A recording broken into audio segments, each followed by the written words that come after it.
Bismillahirrahmanirrahim. Assalamualaikum warahmatullahi wabarakatuh. Waalaikumsalam warahmatullahi wabarakatuh. Ya, Alhamdulillah. Puji syukur kepada Allah. Hari ini kita kembali lanjut kuliah untuk mata kuliah geometrik jalan. Dan masih berada di bulan penuh berkah ya, bulan Ramadan.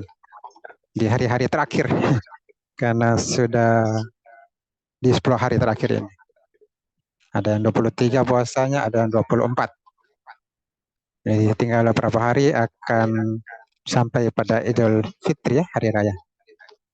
Jadi selama kita di bulan ini ya mari kita beramal, amal-amal yang berpahala, yang baik, supaya akan membawa kita ke surga nanti di akhirat.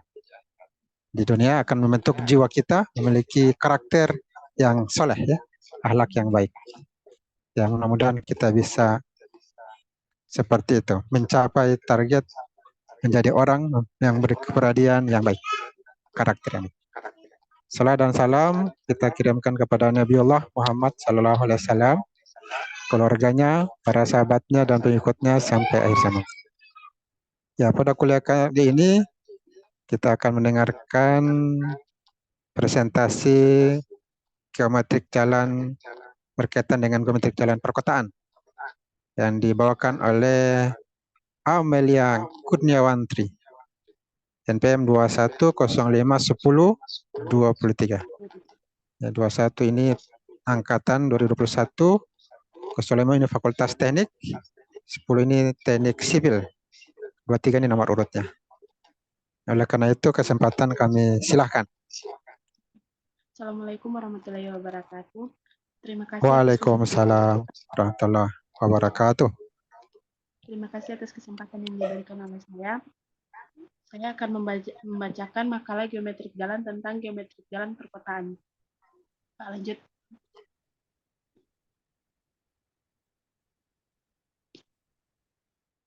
Geometrik jalan perkotaan. Geometrik jalan adalah disiplin ilmu yang mempelajari desain jalan di kawasan perkotaan, mulai dari aspek teknis hingga estetika. Ia memegang peranan penting dalam menciptakan infrastruktur jalan yang efisien, aman, dan nyaman bagi seluruh pengguna jalan. Lanjut, Pak. Definisi dan konsep geometrik jalan. Definisi geometrik jalan adalah ilmu yang mempelajari standar dan prinsip perencanaan, perancangan, dan konstruksi jalan raya. Konsep dasar geometrik jalan mencakup aspek-aspek seperti alinyemen horizontal, alinyemen vertikal, tipikal penampang melintang, dan aspek lainnya. Tujuannya adalah untuk menciptakan jalan yang aman, efisien, nyaman, dan estetis bagi semua pengguna. Pentingnya geometrik jalan dalam perencanaan kota. 1. Efisiensi sistem transportasi. Geometrik jalan yang baik dapat meningkatkan kelancaran arus lalu lintas dan meminimalkan kemacetan. 2. Keamanan pengguna jalan.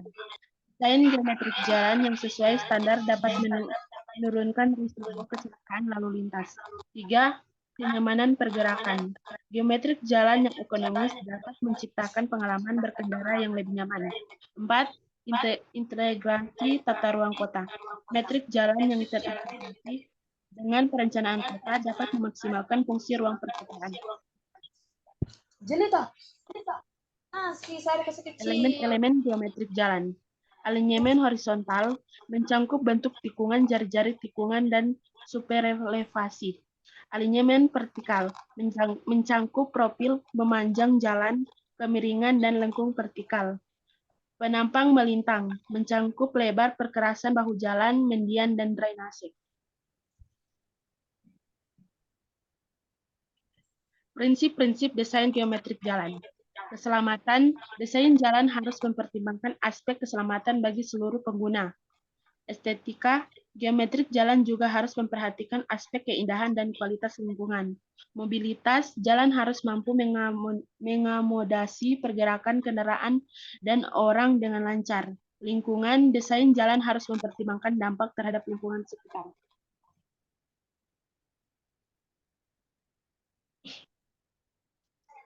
Tantangan dan kendala dalam implementasi geometrik jalan. 1. Keterbatasan lahan. Ruang yang terbatas di kawasan perkotaan menjadi tantangan dalam implementasi geometrik jalan. 2. Kondisi existing. Kondisi jalan dan infrastruktur yang sudah ada seringkali mempersulit penerapan standar geometrik. 3. Kebutuhan berbagai pengguna. Mengakomodasi kepentingan berbagai pengguna jalan, dalam kurung kendaraan, pejalan kaki, dan lain-lain, merupakan kendala tersendiri.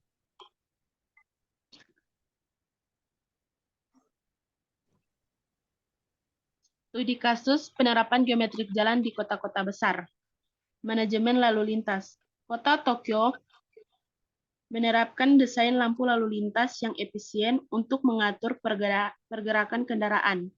Infrastruktur bagi pejalan kaki. Kota Amsterdam merancang jalur sepeda dan trotoar yang nyaman dan aman bagi pejalan kaki. Integritas dengan lingkungan. Kota Singapura menggabungkan elemen hijau dalam desain jalan untuk menciptakan kota yang lebih lestari.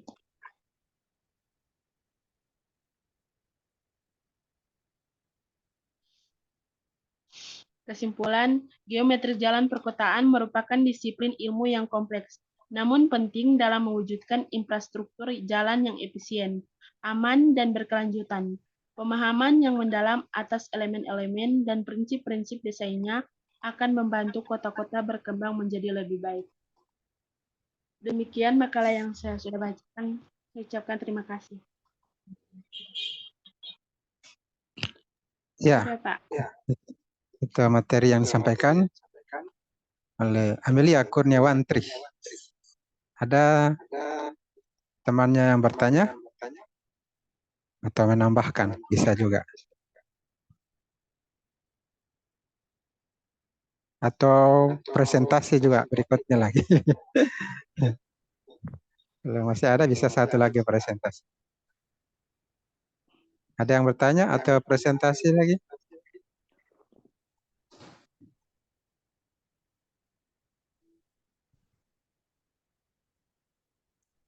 Ini perkuliahan ke-6. 26.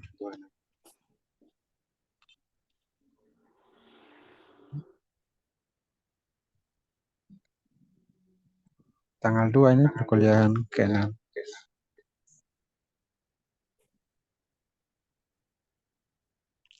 Kalau belum ada, saya bagi yang presentasi. Jadi kita menggunakan metode TCL dan SCL. TCL, Teacher Centered Learning. SCL, ya, Student Centered Learning. Jadi masing-masing kita presentasi. Diharapkan keduanya aktif presentasi, baik dosen maupun mahasiswa. Nah, di link classroom sudah ada absen, ada contoh tugas besar, ada evaluasi pembelajaran, dan materi tugas. Ini ke-5 tadi. Ya, ke-6. Ya, tanggal 2 sekarang. Ya, sudah ke-6. Nah, di perkuliahan ke-6 ini sama dengan sebelumnya, ada tugas dan materi. Tugasnya sudah ada di Classroom, ya, Google Classroom. Setelah mengisi profil mahasiswa, nama NVM kelas, ada pertanyaan tentang kecepatan rencana, kendaraan rencana, volume lalu lintas rencana, lingkungan, apa itu SMP, faktor-faktor trase jalan, pemilihan trase jalan, dan pendidikan karakter ini. Dan ini apa yang Anda bisa ambil dari karakter Nabi Yunus alaihissalam. Nah, di sini sudah ada materinya. Ya. Di samping tugas soal ada pembahasannya. Ada juga videonya yang sudah ada. Pelajaran sebelumnya. Tentang pengenalan prinsip-prinsip perencanaan geometrik jalan. Di mana dalam perencanaan ini membahas tentang pemahaman prinsip perencanaan dan desain geometrik jalan, memahami karakteristik topografi, jaringan jalan, super elevasi, dan jarak pandang, henti atau menyiap, dan kebebasan samping. Yang ketiga, menerapkan strategi penanganan permasalahan kondisi jalan baru dan existing, peningkatan. Nah, ruang lingkupnya ada ketentuannya di sini. Ini klasifikasi kelas jalan, penentuan jumlah lajur, kecepatan rencana, kendaraan rencana, bagian-bagian jalan, potongan melintang. Nah, ini juga sudah dijelaskan tadi ya. Dalam hal teknis, ini jarak pandang dan jarak daerah bebas samping, alignment horizontal, di mana ada jari-jari tikungan juga, bagian peralihan, kemiringan melintang, dan juga alignment vertikal. Nah, dalam prinsip perencanaan dan desain geometrik jalan, ini membahas sistem jaringan jalan dan parameter desain. Nah, untuk sistem jaringan jalan, ini bahas klasifikasi jalan dulu, terdiri dari pengelompokan jalan. Ada 6 kelas jalan, sistem jaringan jalan, fungsi jalan, status jalan, spesifikasi penyediaan prasarana jalan, dan klasifikasi medan. Nah, ini membahas sistem jaringan jalan. Klasifikasi kelas jalan. Nah, ini yang pertama klasifikasi. Ini dikelompokkan ya berdasarkan fungsi. Nah, bisa juga berdasarkan dimensi kendaraan dan muatan sumbu terberat yang harus dilayani. Ciri-cirinya ada kelas jalan kelas 1, 2, 3, dan kelas khusus. Yang mana fungsi jalannya ada arteri kolektor, ada arteri kolektor lokal, dan lingkungan arteri. Nah, ini masing-masing sudah ada dalam tabel ini. Muatan sumbunya berapa ton sudah ada. Untuk kelas khusus tentunya di atas 10 ton. Kelas 3 8 ton, kelas 2 juga sama 8, sedangkan kelas 1 10 ton. Berikutnya tentang sistem jaringan jalan ini yang kedua, klasifikasi sistem jaringan jalan. Nah, ini pengelompokan jalannya sebagai satu kesatuan jaringan jalan. Nah, terdiri sistem jaringan jalan primer dan sekunder. Mana ada hierarkinya. Ya. Jadi yang pertama ini primer ya, sistem jaringan jalan primer. Nah, sistem jaringan jalan dengan peranan pelayanan jasa distribusi untuk pengembangan semua wilayah tingkat nasional. Nah, dengan menghubungkan semua simpul jasa distribusi yang merujut antara pusat kegiatan nasional. Jadi ruas jalan atau SCJP tersebut menghubungkan kota dengan kota yang berwujud pusat kegiatan nasional antar kota. Itu sistem jaringan jalan primer. Kalau sistem jaringan jalan sekunder, singkat SCJS, kalau tadi SCJP, sistem jaringan jalan primer. Nah, SCJS ini sistem jaringan sekunder. Ini sistem jaringan jalan dengan peranan pelayanan jasa distribusi pusat kegiatan di wilayah dalam kawasan perkotaan. Masih dalam jaringan jalan, ini kita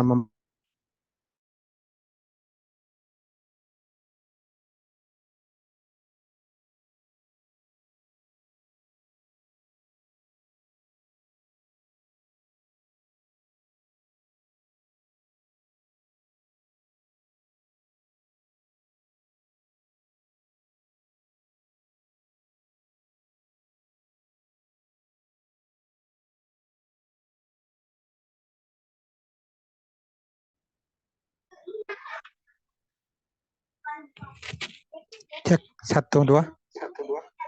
Ya, kembali lagi muncul. Ya, tadi bisa dibaca-baca saja materinya di Classroom ya. Di situ ada jawaban dari pertanyaan yang sudah ditulis di tugas 5 Google Formulir ya.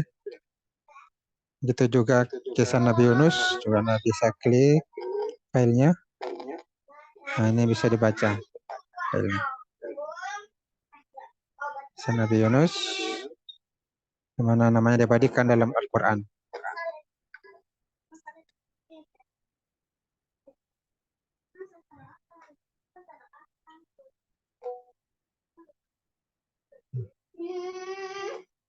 Jadi beliau ini diutus kepada perkampungan dekat Kufah, kaum Ninawa.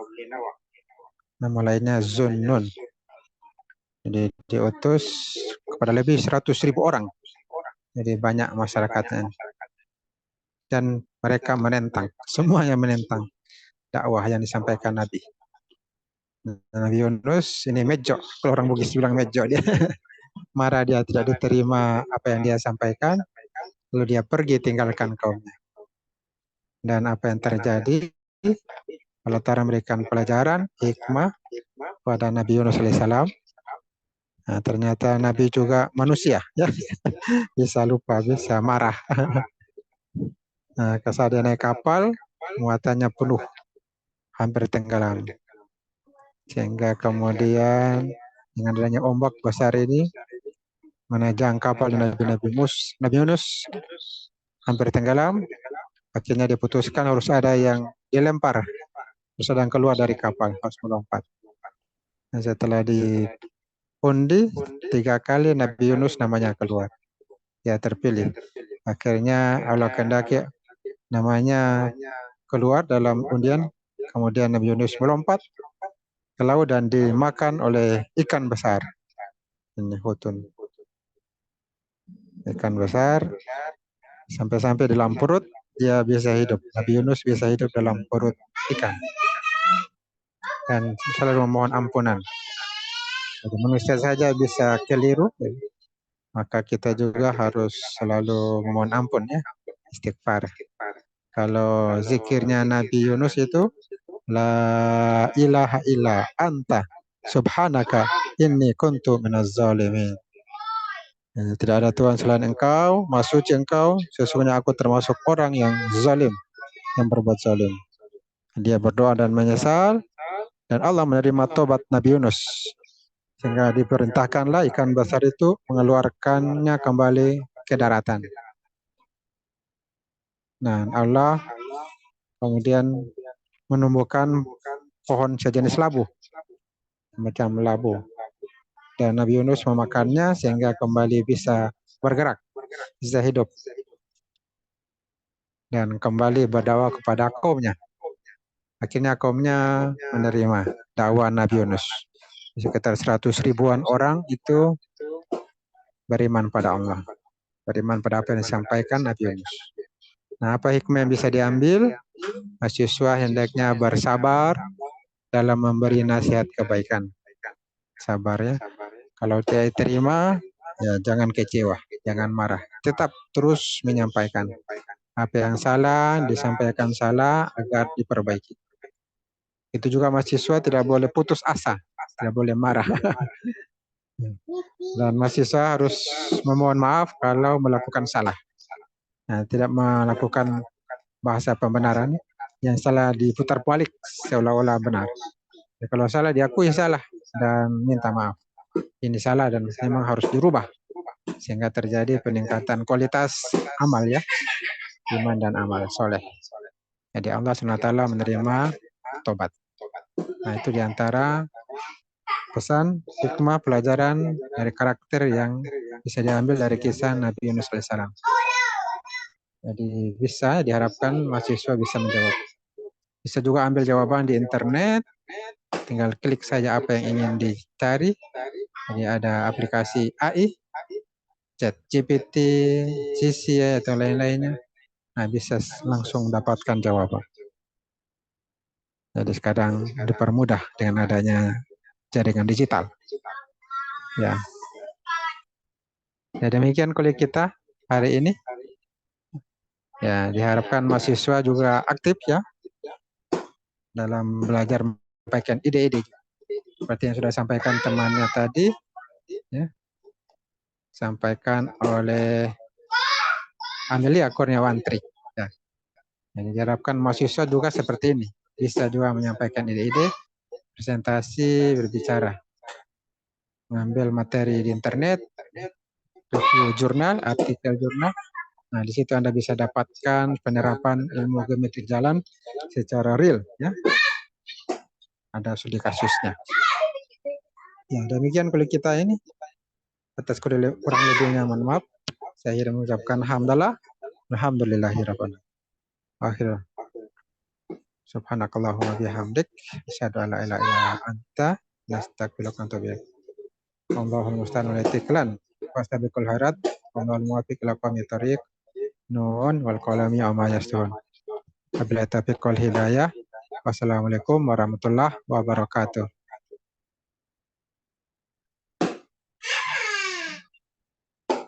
Assalamualaikum warahmatullahi wabarakatuh.